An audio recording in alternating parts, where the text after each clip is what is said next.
आज हम बात करने वाले हैं एक चींटी कॉलोनी की। एक ऐसी कहानी जो पूरे 1000 दिन चली। ये कहानी है एक साम्राज्य बनाने के संघर्ष की, जिसमें सर्वाइवल की लड़ाई है, चालाक रणनीतियां हैं और एक भयानक युद्ध भी। तो चलिए शुरू करते हैं। तो कहानी की शुरुआत होती है इस अकेली रानी चींटी से। और इसका मिशन बहुत बड़ा है। मतलब 0 से एक पूरा साम्राज्य खड़ा करना है। पर यह सफर बिल्कुल भी आसान नहीं होगा। क्यों? क्योंकि एक दुश्मन है जो इसकी हर हरकत पर नजर रखे हुए है। और यहीं से कहानी का असली संघर्ष शुरू होता है। देखिए, हमारी कॉलोनी का तो एक ही मकसद है, जिंदा रहना और अपना एक साम्राज्य बनाना। लेकिन खिड़की पर एक दूसरी कॉलोनी भी है, एक दुश्मन, और उसका इरादा है सिर्फ और सिर्फ युद्ध, तबाही और कब्जा। मतलब दांव पर सब कुछ लगा है। तो होता क्या है कि शुरुआत में ये रानी सब कुछ अकेले ही करती है। वो एक सेफ घोंसला बनाती है और फिर जन्म देती है अपनी होने वाली सेना को, मतलब अंडों की पहली पीढ़ी को। सोचिए, ये उसके पूरे साम्राज्य की नींव है और ये नींव वो बिल्कुल अकेले रख रही है। खैर, जल्द ही पहले वर्कर्स मतलब श्रमिक पैदा हो जाते हैं। पर कॉलोनी अभी भी बहुत बहुत छोटी और कमज़ोर है। और बाहर की दुनिया में तो कंपटीशन भी बहुत है, दुश्मन कॉलोनियां भी हैं। तो सवाल ये है कि ये बचेंगे कैसे? और लीजिए, दुश्मन ने आने में ज्यादा देर नहीं लगाई। एक जंगली चींटी शायद नए इलाके की तलाश में भटक रही थी और उसने इन्हें ढूंढ लिया। ये उस जंगली कॉलोनी की जासूस है जो खिड़की पर रहती है। मतलब खतरा अब दरवाजे पर आ चुका है। खतरे को भांपते ही कॉलोनी ने फौरन एक्शन लिया। जो वर्कर्स थे वो तुरंत काम पर लग गए और एंट्री गेट को ही एक दीवार बनाकर बंद कर दिया। ये उनकी पहली डिफेंस लाइन थी। उनका एक ही मकसद था, किसी भी कीमत पर अपनी रानी को बचाना, क्योंकि अगर रानी नहीं तो कॉलोनी भी नहीं। लेकिन देखिए, एक बढ़ती हुई सेना को खाना तो चाहिए, और इस कॉलोनी का तरीका बड़ा ही अनोखा है। ये एक तरह से खेती करते हैं। ये बीज जमा करने में माहिर हैं, जिन्हें ये जमीन के नीचे अपनी स्पेशल बेकरी में ले जाते हैं। वहां इन बीजों को पीसकर एक पौष्टिक ब्रेड जैसा कुछ बनाया जाता है, जो बढ़ते हुए लार्वा के लिए एकदम परफेक्ट सुपर फूड है। ये पूरा का पूरा एक सस्टेनेबल फूड सिस्टम है। और ये रणनीति काम कर गई। सिर्फ 70 दिनों में नतीजा सबके सामने था। उनकी छोटी सी बेकरी ने कमाल कर दिया और कॉलोनी में एक पॉपुलेशन बूम आ गया। उनकी आबादी तेजी से बढ़ी, जिससे वो पहले से कहीं ज्यादा मजबूत हो गए। लेकिन जो नए वर्कर्स थे वो अभी भी थोड़े कमजोर थे। उन्हें एनर्जी के लिए शहद जैसी मीठी चीजों की जरूरत थी। वो शहद कई दिनों तक ऐसे ही पड़ा रहा, जब तक कि एक जंगली चींटी ने उसे ढूंढ नहीं लिया। और ये एक बहुत बड़ी गलती साबित होने वाली थी। और फिर जिसका डर था वही हुआ।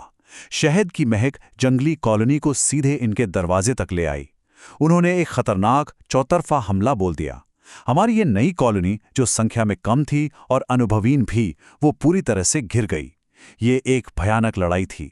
एक ही झटके में कॉलोनी का ज्यादातर हिस्सा खत्म हो गया। सारे सपने टूट गए।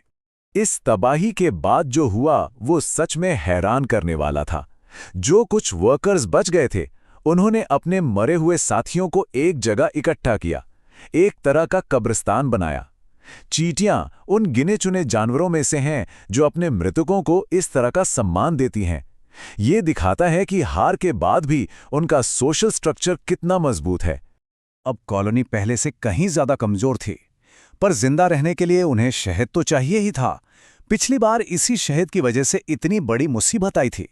तो सवाल ये था कि अब वो दुश्मन को अपनी तरफ खींचे बिना शहद कैसे हासिल करेंगे। और यहीं पर उनकी स्मार्टनेस फिर से देखने को मिली। उन्होंने शहद को गंदगी और मलबे से ढकना शुरू कर दिया। असल में वो उसे जंगली कॉलोनी की नजरों से छुपा रहे थे। ये एक शानदार और बिल्कुल अनअपेक्षित चाल थी। तो यहाँ पॉइंट ये है कि शहद को बचाकर वो असल में अपनी रानी को बचा रहे थे। रानी ही है जो अंडे दे सकती है। अगर रानी मर गई तो पूरी कॉलोनी खत्म हो जाएगी। उसकी सुरक्षा ही सबसे जरूरी है। और क्योंकि रानी सुरक्षित थी, कॉलोनी ने न सिर्फ वापसी की, बल्कि पहले से भी ज्यादा मजबूत होकर उभरी। जरा इनकी यात्रा देखिए। 600वें दिन तक वो छोटा सा घोंसला एक मजबूत किले में बदल चुका था, जिसमें सैकड़ों सैनिक थे, और 1000वें दिन तक ये एक विशाल फैला हुआ साम्राज्य बन चुका था। ये उनके जज्बे का सबूत है। अच्छा, तो इनके डिफेंस को परखने के लिए 100 फ्रूट फ्लाई छोड़ी गईं।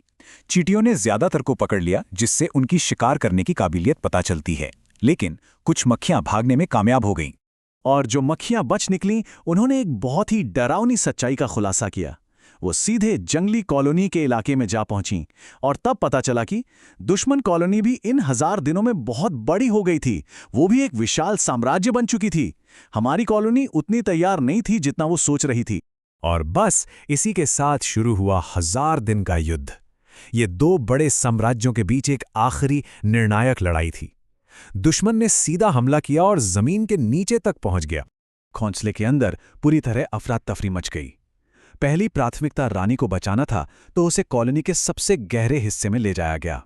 बाकी वर्कर्स ने अपनी जान की परवाह किए बिना उसे चारों तरफ से घेर लिया।